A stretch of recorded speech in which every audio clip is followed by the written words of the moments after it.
저자 브라운스톤 우석은 결혼 비용까지 아껴서 마련한 500만 원으로 시작하여 9년 만에 순자산 50억을 만들었습니다.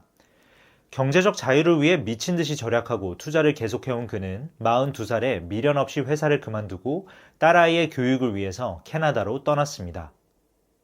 그러나 순자산 50억까지 가는 과정에는 수많은 실패들이 있었습니다. 저자는 K타이어에 신용투자를 해서 7천만 원을 날렸는데 이는 그동안 고생해서 모은 돈 전부였습니다. 그는 바보 같은 자신을 용서할 수 없어서 몇 날 밤을 지새웠습니다. 그리고 이게 끝이 아니었습니다. 아내가 말리는 분당 아파트를 상투에 사서 나중에 손해보고 팔았고 김포 미분양 아파트를 사서 손해보고 팔기도 했으며 최악은 벤처와 비상장 주식 투자로 투자 원금을 모두 날린 것이었습니다. 한참 가격이 추락하던 때에는 한 종목으로 12억 원을 날린 적도 있다고 합니다. 한 종목으로 1200만 원을 날려도 뼈아픈데 12억 원이라니요. 저자는 부동산, 주식, 그리고 벤처와 비상장 주식 투자까지 재테크로 겪을 수 있는 모든 실패들을 거의 다 경험해봤다고 해도 과언이 아닙니다. 재테크 초반에는 이처럼 큰 실패들을 경험했지만 저자는 포기하지 않고 수많은 경제학 고전들을 읽으며 인간의 본성과 부의 흐름을 공부했습니다. 그는 자신의 실패들을 복기했습니다. 그 결과 우량 주식과 부동산의 투자에 재기에 성공해 결국 42살에 경제적 자유를 이룰 수 있었던 겁니다. 오늘 소개해드릴 두 권의 책은 저자가 읽은 수많은 경제학 고전들에 담겨있는 인문학적 통찰들을 소개해줍니다. 최신 뉴스와 차트를 볼 줄 알아야 투자에 성공할 수 있는 게 아닙니다. 오히려 답은 인문학 고전들 그리고 우리 인간의 본성 안에 담겨 있었습니다. 안녕하세요, 서재투어입니다. 오늘은 두 권의 책을 소개해드릴 겁니다. 바로 브라운스톤 우석의 부의 인문학과 부의 본능입니다. 부의 인문학에서는 주로 노벨 경제학상을 수상한 경제학자들의 이론을 소개하며 이 이론들을 부동산과 주식 투자에 대입했을 때 얻을 수 있는 통찰들을 알려줍니다. 첫 번째 챕터 제목은 이렇습니다. 왜 진보 정권이 집권하면 부동산 가격이 더 오를까? 저자는 그 이유를 밀턴 프리드먼이라는 미국의 경제학자의 이론을 사용하여 설명합니다.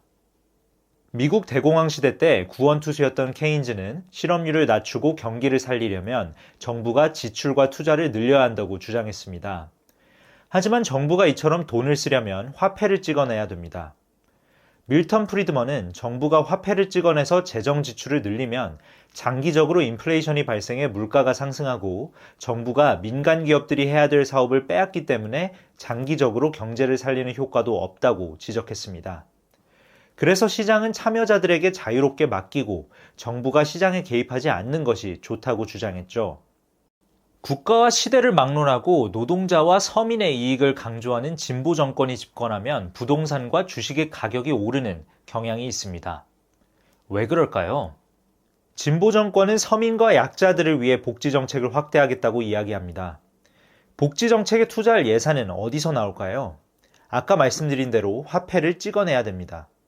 하지만 밀턴 프리드먼의 주장대로 이렇게 되면 인플레이션이 오고 그러면 화폐 가치가 떨어지고 부동산 같은 자산 가격이 상승하게 됩니다. 서민을 돕겠다는 진보 정권의 복지 정책이 부동산을 보유하지 않은 서민들을 궁지에 몰아넣을 수 있다는 것이 참 아이러니입니다. 이와 같은 방식으로 부의 인문학에서는 다양한 학자들의 이론들을 소개하며 그 이론들에서 도출해낼 수 있는 부동산과 주식 투자에 대한 인사이트들을 소개합니다. 다음으로 부의 본능에서는 인간의 어떤 본성들이 우리가 투자에 성공하기 어렵게 하는지 알려줍니다. 저자는 대부분의 사람들이 가난한 이유는 우리의 본능 때문이며 그냥 본능대로 살기 때문에 부자가 못 되는 거라고 합니다. 대다수의 사람들을 재테크에 실패하게 만드는 우리 인간의 9가지 본능들은 다음과 같습니다. 무리 짓는 본능, 영토 본능, 쾌락 본능, 근시안적 본능, 손실 공포 본능, 과시 본능, 도사환상, 마녀환상, 그리고 결함 있는 인식 체계입니다. 저자는 이 9가지 본능을 극복하면 부자가 될 수 있다고 주장합니다. 그럼 왜 우리는 재테크에 유리한 유전자를 안 갖고 있을까요?